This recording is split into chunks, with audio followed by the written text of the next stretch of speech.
Happening right now at 6, tracking changes from rain and snow to slushy streets. New at 6, your Weather Authority Chief Meteorologist Alex Kirchner walks us through what he's tracking that could impact your evening plans. Plus, local reaction on the Rockford Speedway closing after 3/4 of a century from the families who knew the track best. And a hearing today about Southwest's air travel meltdown, how the company plans to prevent a similar situation in the future. From 13 WREX, your weather authority. This is 13 News at 6. We start tonight with the weather. After seeing the rainy and snowy weather that hit the area today, your Weather Authority Chief Meteorologist Alex Kirchner breaks down how long that could stick around. Alex, what are you tracking tonight? So we're looking at the showers sliding out within the hour. So we get to the end of this hour, we should really see all of the drizzly rain and the snow flurries exit. Rest of the night looks dry and a lot calmer compared to where we were earlier on today. You can see on Future Track that we'll continue to have some spotty showers again up until about 7:30. Here we are a little closer to 10 o'clock, and a lot of that rain is off to our east. And we're going to stay quiet and sunny then moving forward into the weekend. Will our temperatures respond, though? I'll let you know just how mild it gets coming up in the forecast. In the meantime, just a couple more hours and we'll be free of a little bit of everything that we saw earlier today. All right, yeah, it was quite messy out there for a while. Thank you, Alex. And remember, you can track storms this winter live in real time along with our weather team as snow moves through the area. The 13 WREX weather app is free to download in the Apple and Google Play stores. Just search 13 WREX. You can also track road conditions in the City of Rockford's Snow and Ice app. This free app provides information on snow emergencies, parking rules, and a residential progress map. Staying with the weather, a semi-truck overturned on an interstate in Madison, Wisconsin earlier today after driving into heavy snowfall and slick roads. The Wisconsin State Patrol says the interstate was shut down for northbound drivers heading into Wisconsin. The semi was leaking flammable liquid that it was hauling. There's no word on the driver's condition. Authorities say the interstate will remain closed until the leak is stopped and the area is safe. Big story we've been following the last couple days. Yesterday, the Rockford Speedway announced it would be closing its doors for good after its 76th year of racing this season. The nearly 50-acre site will now be transferred over to HJS Development for commercial use. How they plan to use it is yet to be determined, but whatever is going to take the place of the Speedway is sure to leave a void in the hearts of those who made memories there. And it's not just racing fans that are still processing that the Speedway is closing. So are the drivers and their families. 13 WREX's Dylan Valencia spoke with families who grew up having the Speedway at the center of their homes. Dylan, what'd they tell you? That's right. Families around the community have started to wrap their minds around what will be like to no longer have cars racing at their local track, but are hopeful for the final lap one last time this season. We built our memories around that track. We built our relationship kind of around that track. Carolyn Russell's first official job was at Rockford Speedway 23 years ago when she was only 17. Who gets to say they get to watch the races while they're working? I mean, not very many people get to do that, and I got to do that. She met her husband, David Russell Jr., there on the track, who has raced at the Speedway for 18 years now. Car number 8. Her family making plans to have their daughter follow in her father's footsteps. It was going to be her first time. She was so ready to race. She was very upset when she was told that she may not be able to race on the track. Misty Robinson and her family also call the Speedway home, with their son also having plans to follow in his father's footsteps. He asked his dad, well, I don't get to race there, and his dad told him, no, you'll never get to race there, and it broke his heart, and his dad teared up. Recently visiting the Speedway to pick up her husband's Rookie of the Year banner.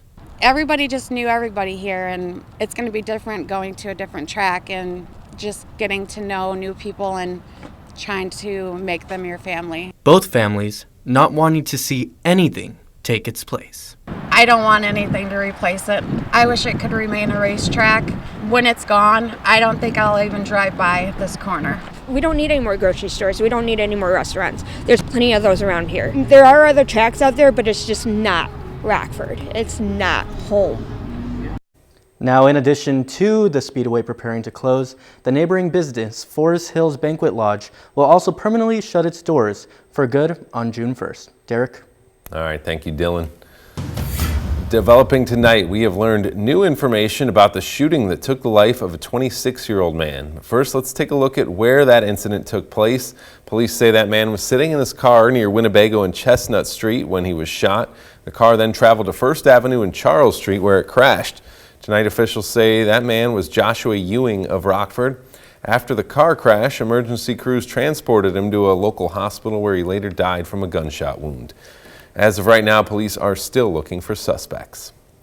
Also, a teenager is behind bars tonight after allegedly trying to carjack two vehicles in Rockford. Police say that a 16-year-old allegedly hit the driver and then stole a car at gunpoint from two elderly people. Then shortly after, he parked the stolen vehicle on 2nd Street, then got out of the car demanding keys from another person. Then he drove off. Police found the suspect driving near Forest Hills Road. After police tried to stop the car, the suspect hit one of the squad cars and then crashed that car into a tree near Marsh and Alpine. He's currently in custody facing several charges. New tonight, an Illinois state senator has introduced a bill that would allow non-citizens of the United States to vote in school board elections. Democratic State Senator Selena Villanueva, who introduced the legislation, cites the Illinois Constitution as justification for its passing. She claims that since school board races are considered non-state elections, they are not subject to the same citizenship requirements as others. Illinois Democrats maintain a supermajority in the state Senate, where the bill has been referred to the Assignments Committee. In consumer news, a Southwest Airlines executive apologized again for the company's failure over the holiday season. Chief Operating Officer Andrew Watterson spent Wednesday morning answering to Congress on the 16,000 canceled flights that left countless travelers stranded. He told the Senate Commerce Committee the airline has addressed part of its computer system that failed in December, but said that wasn't the main issue that led to the failure. Yes, Senator. Tomorrow, the fix will go in and it'll be live in our production system. It's already had 2 rounds in our test system. So that the same event, if it happened in a week, we would have a different outcome. That technology would not stop functioning. As I mentioned in my testimony, we believe our winter operations resiliency was the root cause, and that'll take longer to address. And so we will focus on that for the bulk of our time. Watterson pointed out part of that resiliency involves the ability to de-ice airplanes. He said the airline is upgrading all of its de-icing capabilities with particular attention to Denver and Chicago Midway airports. Also at the hearing, Illinois Senator Tammy Duckworth talked about how shocked she was about how Southwest handled the situation with the customers, saying, "The thing I find so shocking is that while all these delays and cancellations were happening and passengers were calling Southwest for help, it took hours to reach a live person, if they could reach a live person at all." Coming up on 13 News at 6, a recall has been issued for a popular multi-purpose cleaner due to contamination. Find out what the company is saying caused it. Plus, a look into a local wildlife problem affecting Loves Park. And it won't be long before sunshine returns. I'll track when the rain leaves and we clear out. That's coming up with the forecast. And for local news, weather, and sports on your schedule, make sure you download the 13 News app for your streaming device. We're live on Apple TV, Amazon's Fire TV, and Roku media players. And the best part, it is all free. Just search 13 WREX. You are watching 13 News at 6 with Brittany Hardaway, Derek Bain, and Chief Meteorologist Alex Kirchner from your Weather Authority.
Nearly 5 million units of a popular multi-purpose cleaner have been recalled over a contamination issue. The recall includes several types of Fabuloso multi-purpose cleaners that were produced from December 14th to January 23rd.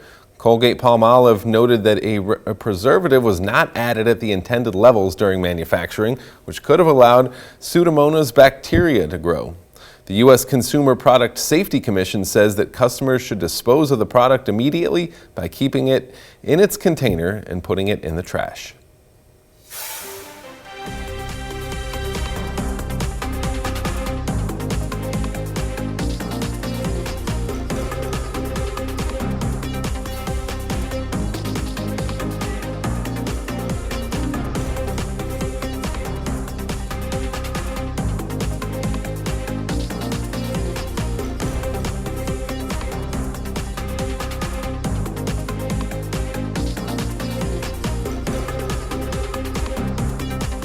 This 13 WREX stock report was brought to you by Siler Financial.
The Illinois Snow Sculpting Competition continues with Day 2 for the state builders. It's also the first day the high school teams are allowed to start sculpting their creations.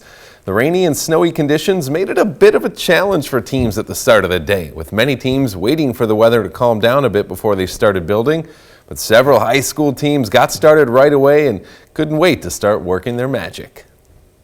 We have been waiting and waiting and waiting for like this weekend to approach, and then it got pushed back and we were like, oh my gosh, it's gonna be so warm. But I'm just glad that, you know, like the weather, it's warm enough to where I'm not like freezing over here, but it's still like, I mean, our block is beautiful and it's easy to cut through and everything, so I'm really happy. The rain this morning definitely scared me off a little bit. I was a little nervous, but we've been looking forward to this for so long and we're just so excited to be here. A lot of good energy despite the cold and wet conditions out there. We're excited to see what they create. You can check out the snow sculptures at Sinisippi Park in Rockford. They'll be done sculpting on Saturday. People who live in Loves Park and Rockford's east side have reported more sightings of coyotes in recent months. 13 WREX's Emily McMinn tells us what people are worried about. Emily. Hey Derek, complaints are being made by the residents on their neighbors' page. These neighbors are also including Ring doorbell footage they've captured of the coyotes as well. I was able to speak with the president of the Loves Park Homeowners Association and the Loves Park mayor to get more information on the coyote sightings and what you can do if you encounter one. Steve Lucas is a resident of Loves Park and the president of the Rock River Homeowners Association. He shares how living along the Rock River brings wildlife and how he keeps up to date on what animals are exploring his backyard. Living on the river, you're going to have a lot of wildlife. I'm able to notice more of it because I have motion lights that turn on, which gets my attention, and I look out to see what's turned the lights on. Last night there was a red fox that came across my patio. Several weeks ago I did have a coyote, a gray coyote. Loves Park Mayor Greg Jury says there is only so much the city can do to help in this situation, but they do have some tips for how residents may be able to get results. This isn't the first time that we've had complaints about the coyotes running. From a city standpoint, our hands are tied. We tell people they need to reach out to the Winnebago County Animal Control or the DNR to see if there's something that they can do. Lucas also gives us insight into what may be causing the coyotes to be out and more visible at this time of year. I believe we're getting close to mating season for coyotes, so that could cause a little more activity. Lucas does provide one simple tip for getting the wildlife to leave the area should one get close to your home. If you do see a coyote or a fox, if you make some noise, chances are they're going to run right away. Coyotes typically prefer shrubbery and wooded patches where they are able to hide from people. And now we are going to send it over to our Weather Authority Chief Meteorologist, Alex Kirchner, for a look at tonight's forecast.